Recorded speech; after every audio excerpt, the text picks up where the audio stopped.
Shri Ram, Jai Ram, Jai Jai Ram.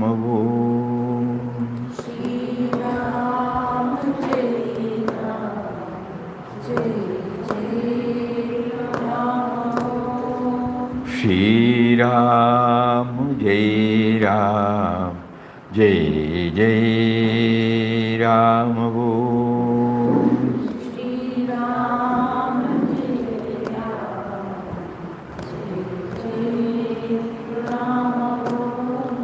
Shri Ram, Jai Ram, Jai Jai Ram. Shri Ram, Jai Ram, Jai Jai Ram. Shri Ram, Jai Ram, Jai Jai Ram.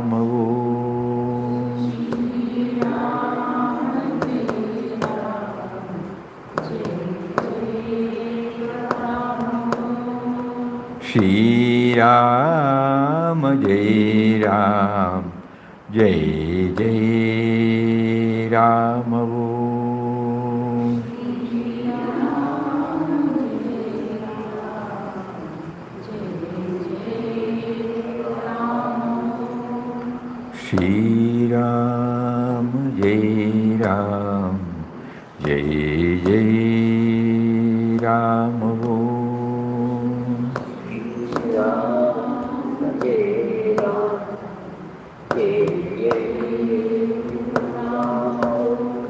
Shri Ram, Jai Ram, Jai Jai Ram. Shri Ram, Jai Ram, Jai Jai Ram.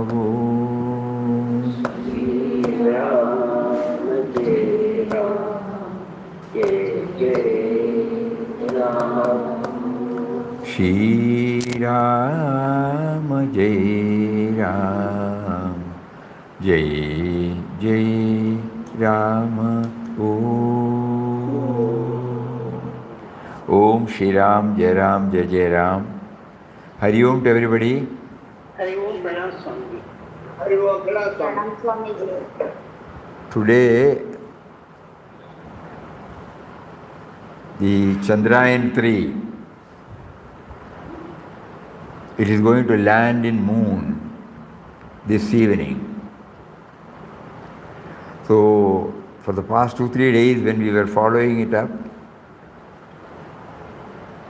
it is a spectacular achievement. We were remembering Papa's words, behold divinity in every aspect of this world era. And in divine life, when he was making a mention about Gandhiji,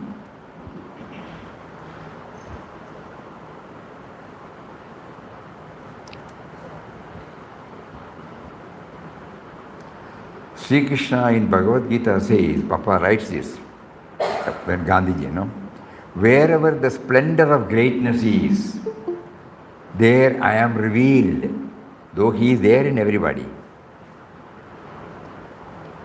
Wherever the splendor of greatness, innumerable scientists were prompted, and one will get stunned, because sitting in Bangalore or Sriharikota, they are telling at what time it will land and how it will be operated. Sitting from here. So to what extent the splendor of greatness, how God, the Almighty Lord of the universe, to whom the attribute is Sarvashaktiman, omnipotent, how it is revealed, that's what we were thinking about. This was not humanly conceivable about 50 years back. Only when the US people landed in moon, then only, even then we could not understand. But still, he gave this, he made a team of people to go to this, and what an amount of sacrifice everyone has done, concentrated attention. And finally now, sitting in a place far off, far off, far off, far off, the moon that we see every day, we don't know the distance. Somebody has any idea about the distance between Earth and so many. So from here, when it took off, it changed the orbit, and finally it is now there, and they are revealing that 544, it will start landing. 3.8 lakh kilometers. Huh? 3.8 lakh. 3,84,400 kilometers.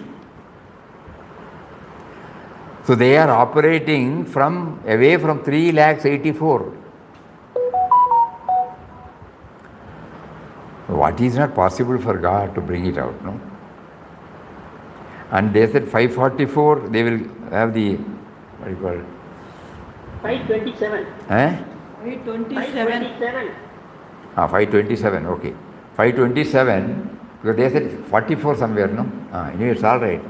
Anyway, from 5, because they had some reservation, but today again they confirmed a few hours back that it is going according to the schedule. And then finally they feel that it should land on 604. So we also joined the prayer. Many people are praying for the successful conduct of the same. Just like we pray for our this thing. This is not any individual prayer for any individual benefit. But God prompted these people to have the sankalpa, and then they have put in their efforts with all earnestness, with all tapasya. And then may He who gave this sankalpa as well as the vigor also enable them to, or enable all of us to see the fruit. So today we may have to have our arati 6:10. 10 minutes.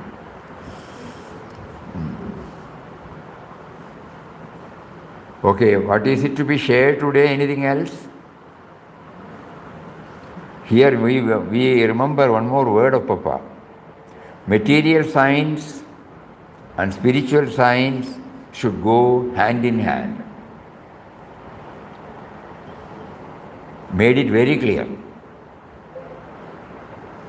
So if we start analyzing, all of us are enjoying so many benefits, which are the outcome of this combination. God, who is the Almighty, who is the Spirit, He prompts an individual to discover, invent and innovate. And that is the material science.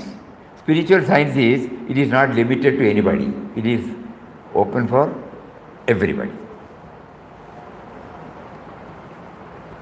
So material science and spiritual science should go hand in hand. If we belittle the importance of one, we are belittling the importance of the other. We are enjoying everything, and how can we condemn material science?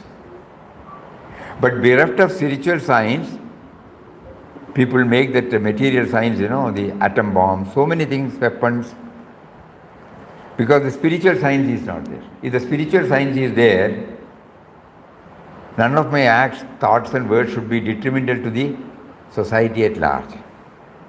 So that is why everybody says, material science and spiritual science are the two sides of the same coin.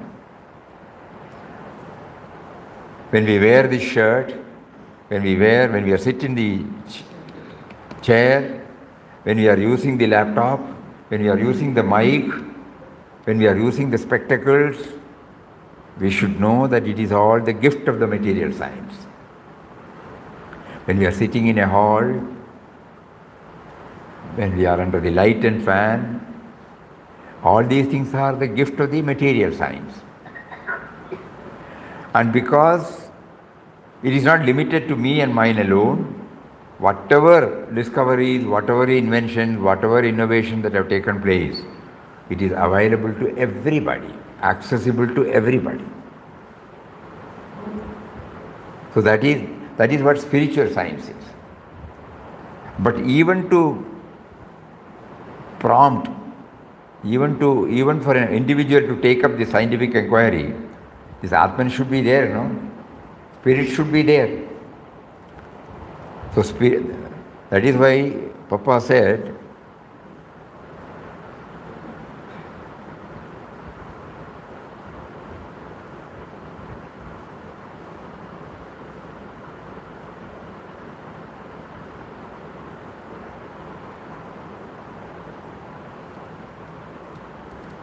reflect with faith and devotion.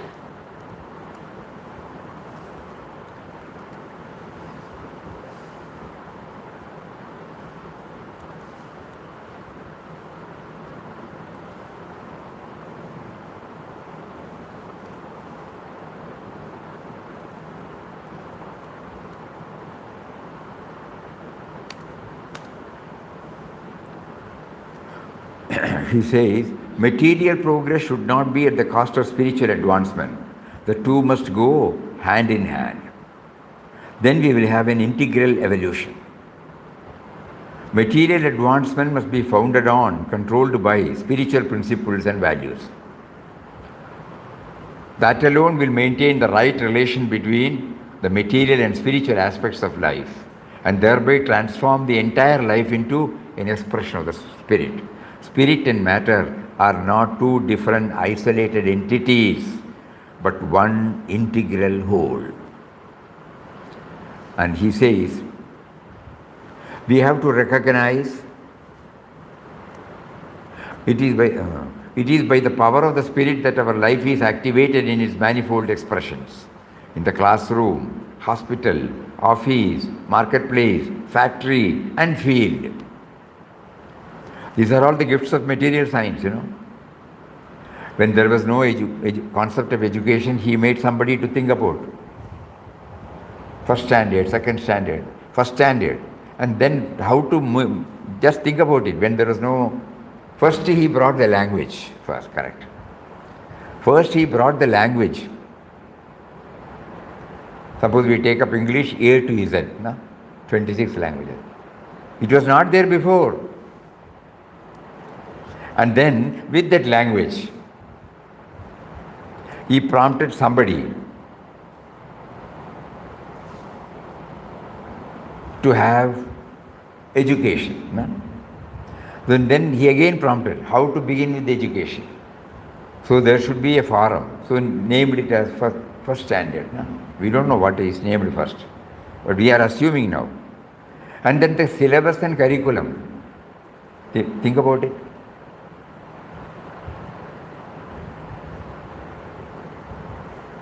So everything based upon the material science, they started digging out one by one, and whatever the revelations were, they were all given to this curriculum or syllabus.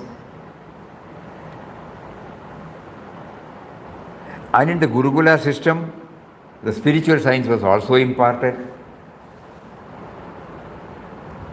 If you go back to the words, we are inferring all these things. We don't have any authority, but our common sense plumbs deep and says this. When we know the four Purusharthas, Dharma, Artha, Kama, Moksha. So in the Dharma, that means ethics. Along with ethics, they were also imparted the basic rules of material science. Because then the next one comes is Artha. And they say, based upon the ethics you can earn, you can start earning. You can have wealth. But it will be based on ethics. So ethics as well as knowledge of material science enables you to earn. And then karma. You can also indulge, enjoy. God has given everything, five sense organs, but it should be based on ethics and material science.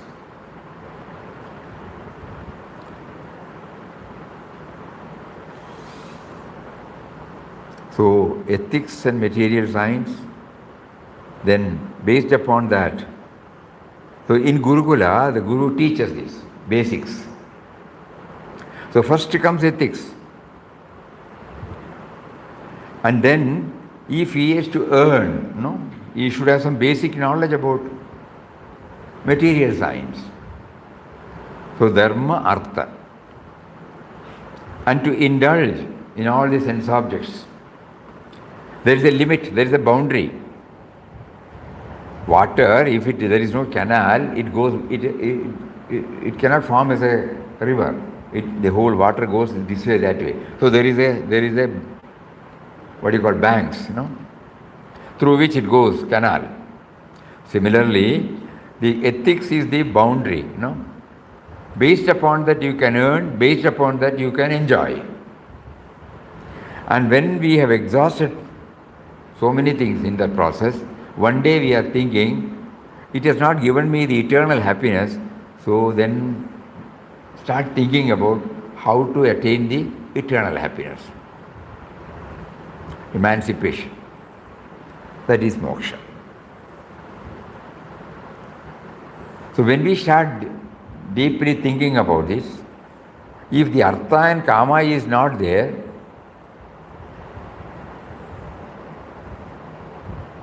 no word about material science we need. But because I have to exist as an individual, I have to earn, I have to enjoy. So I must have basic idea about the material matter. So material science provides this standard of, enables me to improve my standard of living. And ethics, spiritual science enables me to improve the quality of my life.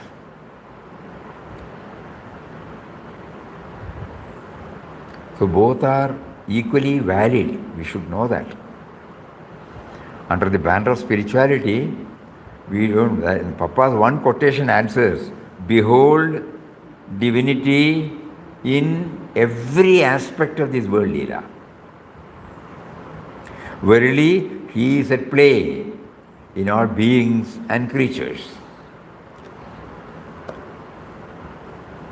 And wherever the splendor is, there he comes."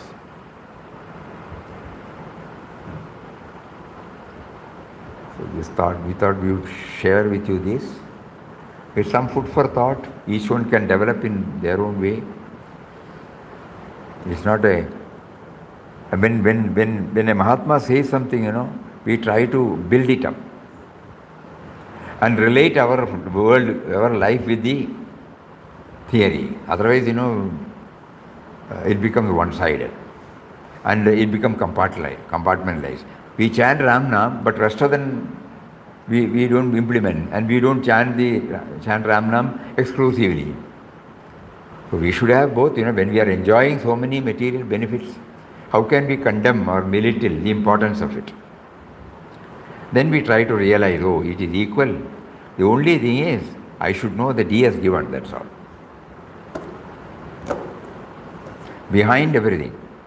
So, Papa, that's why in the lunch time also we were sharing. When we were viewing like sports, games, everywhere we saw, it teaches something about all these. Immediately we try to understand, behold divinity in every aspect. So then we accept everything as is Leela. Otherwise we may be compartmentalizing. These are all spiritual. These are all taboo for the one who says about spiritual. No, there is nothing taboo at all. Only thing is, how do I develop my relationship with the objects? Is it based on individual level or on the spiritual level? And Papa clearly says, matter and spirit are not separate. It is one integral whole. Spirit becomes expressive through matter. Matter requires spirit to get activated. That is why they are the two sides of the same coin. Because we see the creation, we try to see the creator. The creator by itself it cannot express. So it has to express only through the creation. So that is why both are valid. Papa coins it beautifully as parabhakti. Initially we withdraw from the field of activities, just like we go for any training. Or for education we go to different countries or different states, and then we withdraw ourselves from the family circle, our usual contacts, everything. And then we exclusively concentrate upon that particular vocation, then come back. Similarly, in this science also, there is a time when we withdraw ourselves from the common run of life, exclusively concentrate upon it, and then we come back and become one with it. In Papa's life, you could see that he could go back to the white clothes also. So this clarity, all these thoughts, are touched and kindled when we think about Chandrayaan 3. It is instrumental in touching. So we see the relevance, Anything else?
Characters common to all.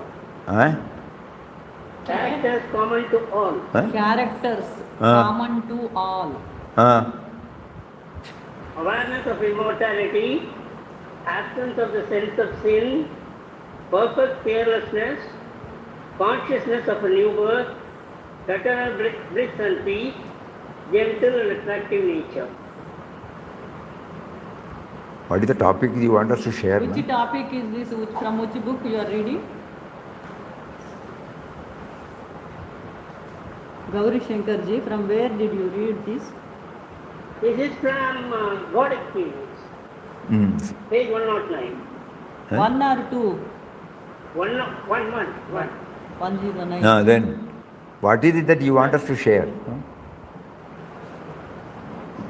That is, an American writer who had studied the life and works of the great teachers of the world belonging to different religions has come to the conclusion that these are 6 characteristics common to all, that I have all to. Such men who have achieved the glorious realization or experience, or indeed a blessing to humanity, and are very rare. What is the topic Swamiji is asking? What do you like to know about it?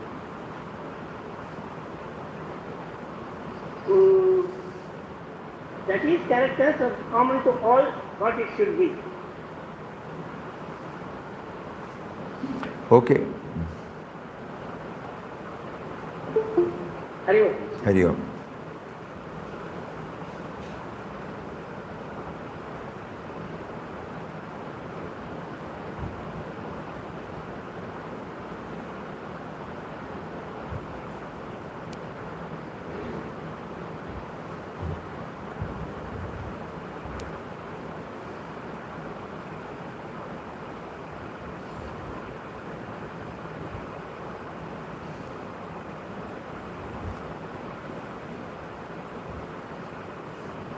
Anything else?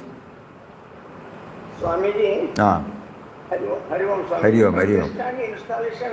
Eh? Some more clarification today Pratishtha also, and Swamiji. installation of the Lord. Ah. Some more clarity. Some more. See, okay. In India, it has been the custom to have temples. And in temple when we go, right from our childhood, either through our elders or through somebody, parents, they say we are going for Lord's darshan. That is how we start going. So mentally we place the Lord there. So we go there and wait for the darshan. There will be long queues.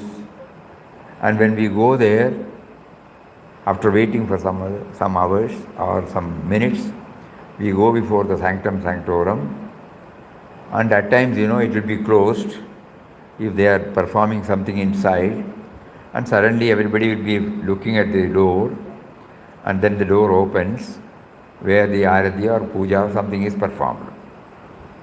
We get the idea that we had the Lord's darshan and come back. There is a inexplicable pleasant feeling we all get when we go there. But as soon as we come back from the temple, we don't retain it. Because that deity, we leave him there and come. Unknowingly, not that we wanted to leave. That means we are back to our own world. We have been planning to go to this temple for a long time. And we have an image of the deity in our home. Okay, then, but after that, when we come back, we leave the deity there. And again to have the darshan, we try to go there. Okay. So this we start thinking, this is how the thought develops. When he is all pervading, what is the need for a temple visit? So, and he is all pervading not only in the form of human beings, in the form of Mother Nature. So, in the list of Mother Nature, you have also stones, rocks, everything. And an individual is also there in his creation. So, he prompts the individual to, though he is all pervading, in order that we start moving toward this direction, he has not only provided all the materials, tools, and also some guidelines. He had already created Puranas, Itihasas. And through that Puranas, a lot of deities are there. Shiva Puranam, Vishnu Puranam, like that, so many are there.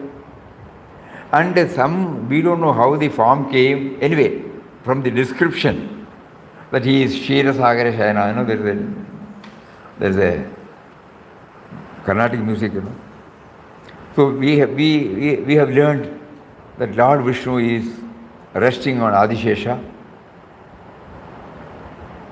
Something like that. Lord Shiva is having Ganga on his head, Trishul on his hand, something like that. So all these put together, somebody must have given a shape. Because it was passed on to a human being, the human being has limitations not to go beyond the human form.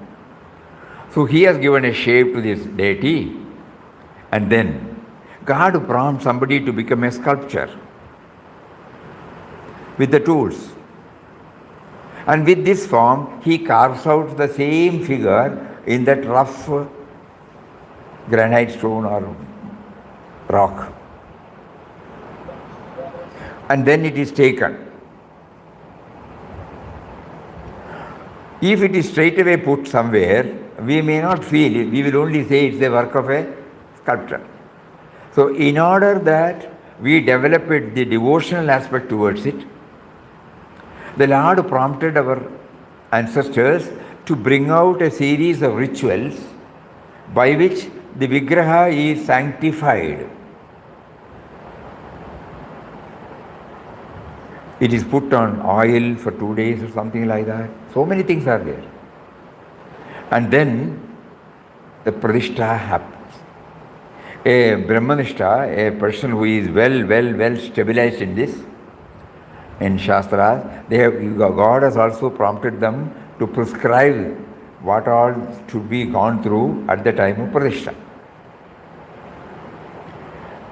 And so at the last moment, the Tantri only will be inside. In the Garbhagriha, we take the Vigraha and place it. Up to that we can go. And afterwards it will be cleaned by them, the Tantri and his assistants. Then no more can we enter into the sanctum sanctorum. And then we have been told by one Tantri, that is how we are in a position to share with you now what exactly happens at the Pradishta. So he sits there. Before that, through mantra chanting, scientifically now it is proved, they take darbha, they take the mango leaves, and then in the kalasham they put water, and through so many times of repetition of this mantra, the water carries those effect of mantra. That is also kept ready, and when the Tantri goes inside, he closes the door and sits there and take to mental inward journey. In that inward journey, these are the thoughts that come. You are all pervading. You are in us, you are in everything. But for ordinary people like us, it is very difficult to conceive this, because we have got a name and form, and if you are nameless, formless, how can we conceive you? How can we start moving towards you? How can we start remembering you? So we need one prop, one support, one avalambanam. And for that, you should also specifically come to this particular object matter and enter into it. You have been there in a latent form. Even in a stone you are there in a latent form. Just like a seed, when it is kept in our bag, though it has got the creativity inside, it is not explicit. Similarly, you were not explicit in the stone, but though you were there in a latent form, but we want you to become explicit for the sake of reaching you. So with that, he tries, and the Tantri, what he said, he will see mentally, God is all pervading. From there he comes down to the Mother Earth, world, the world that we see. From the world we come to our country, from our country to our state to our place to this building, and in this building to this Vigraha.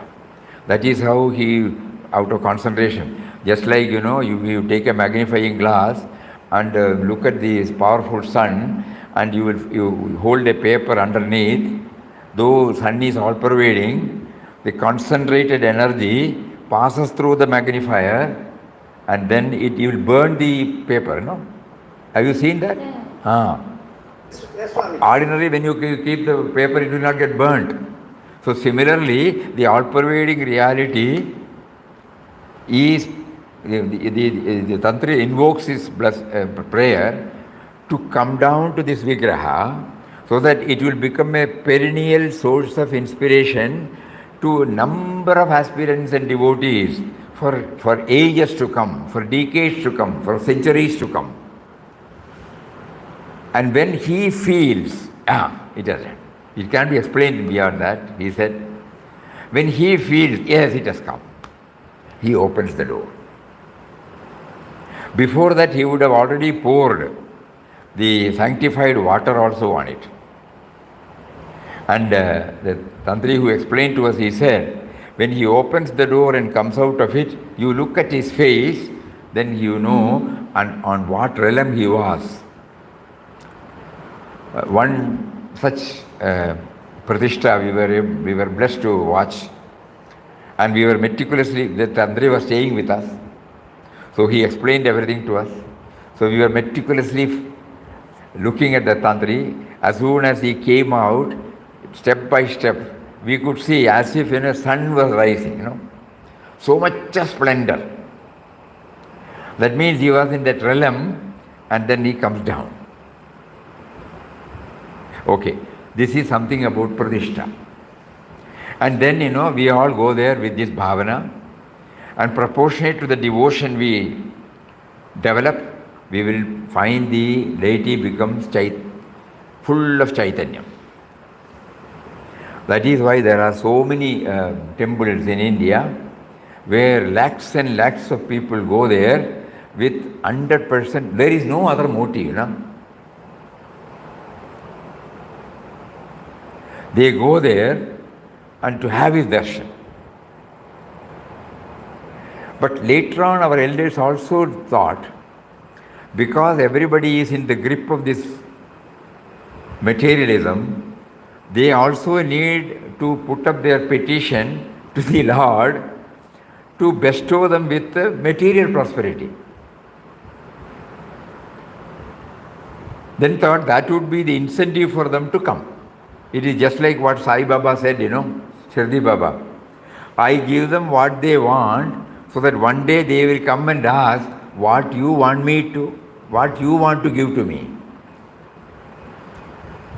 I give them whatever they ask so that one day they will come and ask me what I want to give them. Similarly, there will be a chart in every temple. For such and such a thing, this is your offering. That is the first incentive. So we will say, when we are in trouble, we will go to the Pavana and do some archana there. Nothing wrong. That is how he tries to link us with him. And one day, it will happen to us. Okay, whenever I am in trouble, I am going to him. Suppose he becomes mine, then I don't have to go, na? So slowly from the material level to spiritual level, he changes. There are many such stories. It's not stories, incidents that have happened in the life of many sadhakas. Yes, written.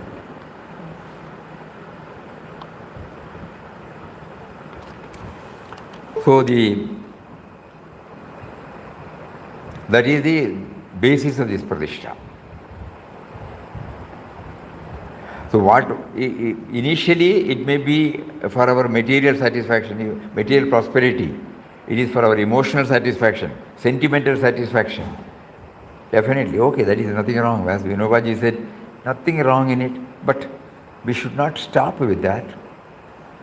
And then really we think, if he is all pervading, and if he is in me, why I am not realizing his presence? If he is the great provider, why is it that I am not asking for the great provider to take over me? Or in another sense, when he is there, why should I not become one with him? So all these are the instrumental causes, and there have been many instances of the Bhaktottamas who were offering their unconditional, one-pointed devotion to the deity, how they have scaled the heights. Just before coming, we were sharing of Nandanar. How, with no background, religion, no religion, no rituals, he was not permitted to enter into the temple. On those days, he doesn't know anything about the so-called Vedic studies or something like that. But how his pure, 100% pure, childlike devotion, how it made him to become one with him in the form of dematerializing himself. So that is how we try to trace back to this Pradishta. Similarly, we are leaving the deity and coming back, Similarly, suppose we try to install him in our heart, then we don't have to go anywhere, We will slowly start feeling his presence within us. We can have dialogue, and the curtain or the door that shuts the Garbhagriha and open only at specific times. Similarly, our me and mine is the curtain or the door that is always kept, and whenever we open up the devotional channel, it gets opened. So that's why day for yesterday, Papa gave us the prompting to say this, that when we develop, when we say Papa is Nirguna Nirakar, we do the Pradishta. Not that even before the Pradishta he is there. But just like in a temple, he comes out from one form to another, and the various things are gone through, and then when we have the darshan of that deity. Similarly, we can also do the same Pradishta of an Ishtadevata or a Guru, and then we know that throughout we are not able to see him, just like in a temple, the door is closed, the curtain is drawn, so we remove the curtain or the door whenever the devotion wells up in our heart. And then when we keep on doing it regularly, systematically, the truth that he is there within us becomes more and more stronger and stronger. And then a stage will come, we have been assured by Mahatmas, that we are functioning as directed by that deity or that Guru. So we can have the same installation in our heart. And then we feel he is always with us. Though he makes us to go to ashram or temple to see him as an object, but he is the very subject within us. Once in a way he gives us the joy. Papa used to say, when you keep on chanting, a stage will come when Nama will stop. And he always also adds, of course, you can have the enjoyment of the sweetness of the name wherever, but you are not depending upon the name for anything, because any dependence on an external matter, external factor, cannot give you the eternal happiness. He applies even to Ramnam also. So similarly, we have him in our heart, we remember him on a particular, say, Manasa Puja, the concept of Manasa Puja started coming from Dravya Puja. For Dravya Puja, we have to organize so many things. For Manasa Puja, we are mentally involving in anything, observing all the puja rituals. So those who don't have any idea about puja rituals, simple, we go there, give a Sashtanga pranams, we wash their feet, that much we know, We offer flowers. Those who are Anandashram devotees, two things at least are there. One is the flower offering, the other is chanting in glorification, and the other one is light the arati.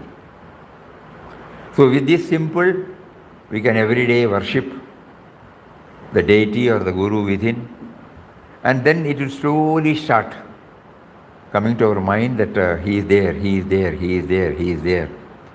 So every time when we are in trouble, we can refer to him, we can consult him, and finally, we try to hand ourselves over, lock, stock, and barrel to him.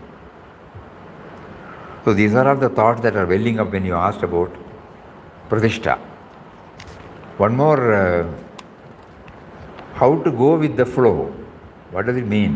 When Papa traveled during his first year quest, he completely relied on divine guidance. How to go with the flow? Only through remembrance we can go with the flow. So what is principally required is remembrance, remembrance, and remembrance. One Shishya went to a Guru and asked him how to become aware of him. He said, become aware of him. Again, after some time he asked, how to become aware of him? He said, become aware of him, become aware of him, become aware of him. There is no other explanation. So how to go with the flow? Remember him. So we pray, please enable me to remember you. When Papa traveled during his first year quest, he completely relied on divine guidance. So what is the meaning of going with flow? Is it possible for us to practice it with family and professional responsibilities? How to integrate it? There is no bargain, no? Family or profession is not opposed to spirituality. Because he is with us. That is why we are functioning as an individual. Only because we are functioning as an individual, we adopt or he prompts us to become a grihastha. And to maintain that, he makes us to become a professional. So everything is ordained by him. So what is required is remembrance, remembrance, and remembrance. Whenever we are away from the remembrance, we are back to our sense of individuality. Whenever we are associating with the remembrance, we become a part of him. We become subservient to him. So in Papa's case, he became totally subservient. The individual was there, individual prompted by him at every moment, at every second. So remembrance. So all these things we are doing is satsang, Ramnam, bhajan. Everything is for remembrance, remembrance, remembrance. Ultimately it zeroes to remembrance. That you are within me, you are without me. Make me, you are the one by whose will everything is going on. Everything is activated only because of you. I have forgotten. I start from me and mine. Enable me to connect myself to, just like, the mobile nowadays, or the laptop or tablet. When the charge is getting ready, we go and get it charged. The equipment becomes activated only because of the charge. Otherwise, the equipment is there. We can't use it. So remembrance is something like charging our equipment. Then it gets activated. So in spirituality, how to go along with the flow?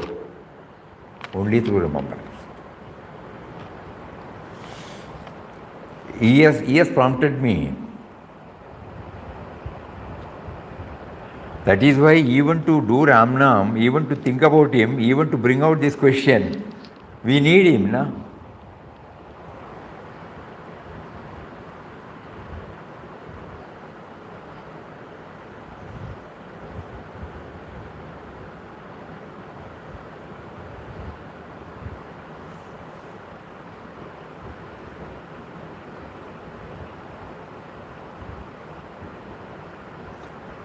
Think about it. Lot of reflection is necessary, then only we will be able to. Lot of reflection is necessary.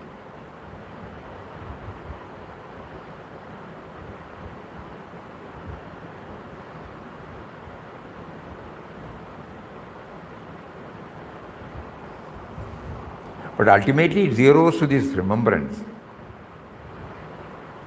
If you remember, remembrance, Swamiji. we have to do, when we forget about everything, ultimately it zeroes to remembrance, remembrance and remembrance. Nama is, Nam chanting is to remember him. It is not for chanting.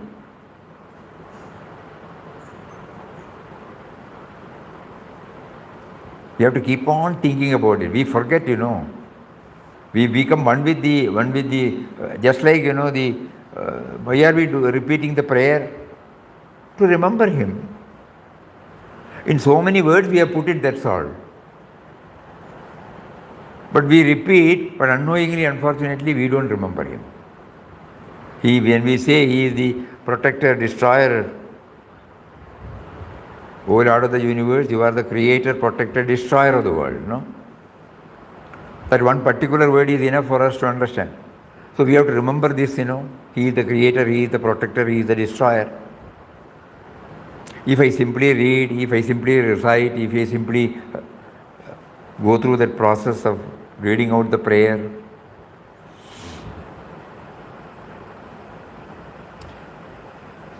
in Omkarji Maharaj, that peace prayer, he has added one more word, now and here, no? You remember? Now and here, when can I say? Only when I remember him.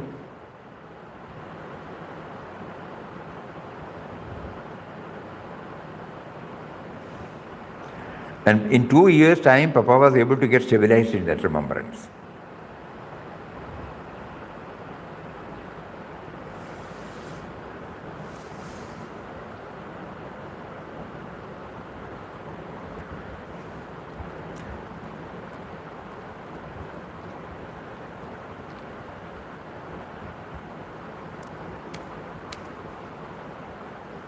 Continuous remembrance of God means keeping down the ego.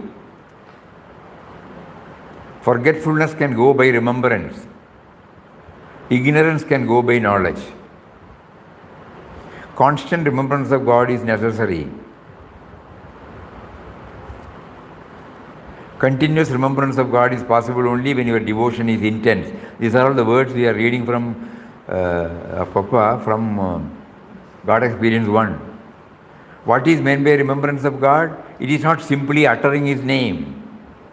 The repetition of the name must bring God into the mind. Otherwise, repetition is mechanical. It is no good repeating God's name like a parrot. Remembrance must develop into an intoxication of God.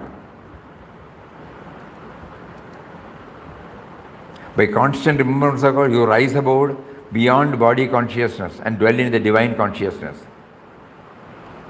A ceaseless remembrance of God, not merely utterance.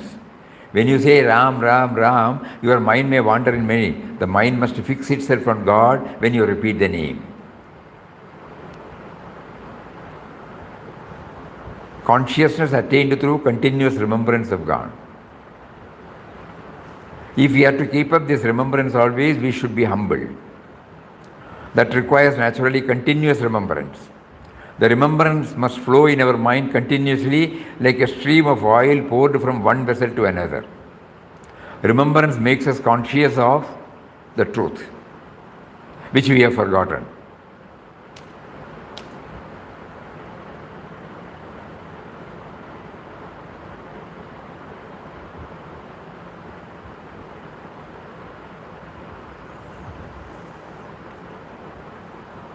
Continuous remembrance again.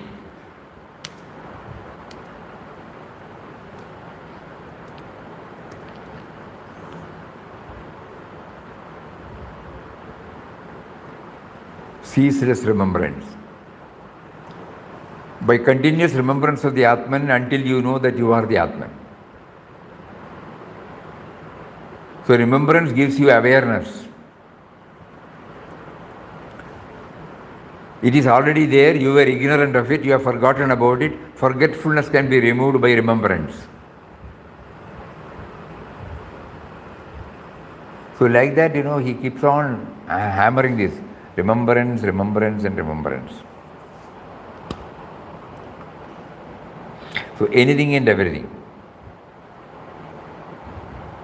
A stage would come when each object reminds us of his presence. That is remembrance. So if we try to practice it during our non-chanting time, chanting time also, we find it difficult to remember this. So the first struggle is to remember him while chanting. And the next stage is during the non-chanting time to remember him when we do act, when we involve ourselves in various types of activities, any activity. And then try to go inward and also feel his presence. This is Nam Seva Dhyan. So everything zeroes to this word, remembrance, remembrance and remembrance. Then only we can go with the flow. Is it becoming somewhat clear? Swamiji, Quite clear, quite clear. Clear, Swamiji. Ah, Next one. okay. In Garbhagudi, Swamiji referred inward journey. Ah, But by the instruction deity, yes. inward journey. Ah, inward journey. Because only through inward journey the Tantri will feel that the superimposition has been made on an object. It is the feeling he gets. Spatikam மாதிரி இருக்கு. Huh? ஸ்பட்டிகம் மாதிரி. Spatikam மாதிரி இருக்கு. ஸ்பட்டிக மாதிரி. Ah.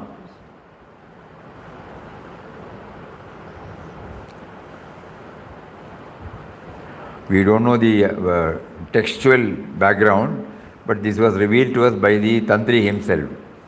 And we were able to witness this pratishtha. And it gave us such a thrilling experience that we... Bhagyam, sir, the Bhagyam. So that we were able to, that is, relive those moments when somebody asks. It gave us a lot of clarity about, this had happened 35, 40 years back, but it is so fresh because he explained everything. It is not merely following a ritual for dakshina. Tomorrow we will share more about it. It was really worth going through the whole thing again and again and again. Because that Tantri is a spiritually highly evolved soul. He knows exactly what each and every ritual symbolizes. And he was free from any cravings. We had to finally thrust the dakshina to him.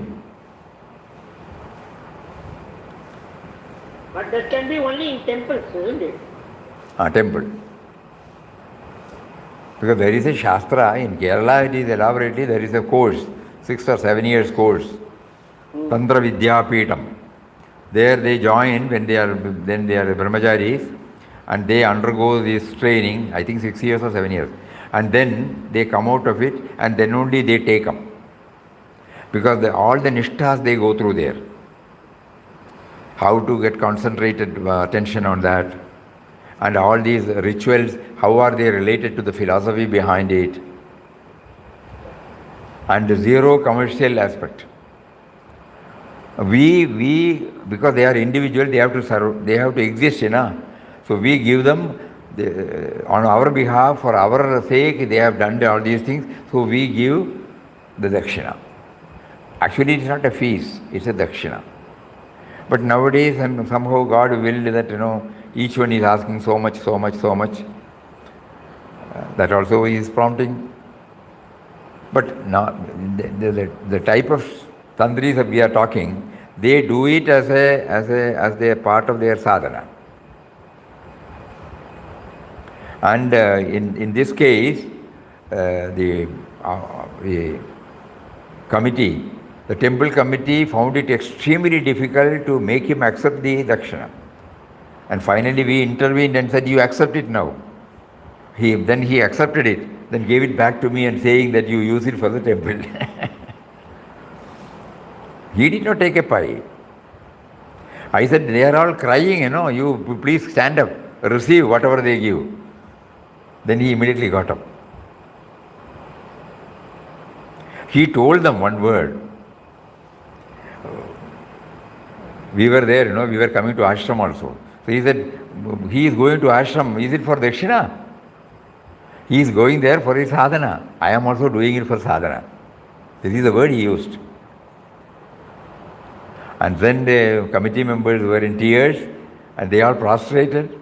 And then we told them, you accept it now. Then he accepted in his hand. Then immediately he said, do whatever you like for the temple. So it is free from any commercialism. It was part of the sadhana. That particular type of tantris, who are immersed in this and who have understood this and God has assigned them this particular job to them. Brilliant. More of it we will try to share tomorrow. Hari Om. Om Shri Ram Jai Ram Jai Jai Ram Om Shri Ram Jai Ram Jai Jai Ram Om. Shri Ram Jai Ram Jai Jai Ram. Who is this?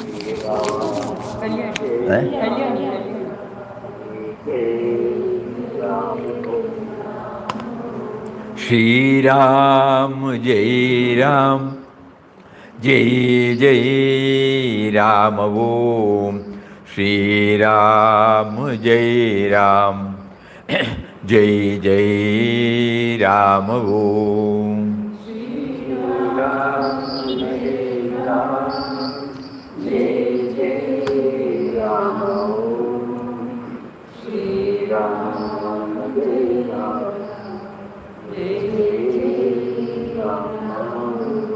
Pujya Swamiji said, when he takes a glass is yourself, water is yourself, you make me to drink. Remembrance, Even in a small act. How to keep up that remembrance, that is our struggle. Hari Om. Om Shri Ram Jai Ram Jai Jai Ram. Pranam Swamiji. Hari Om. Hari Om.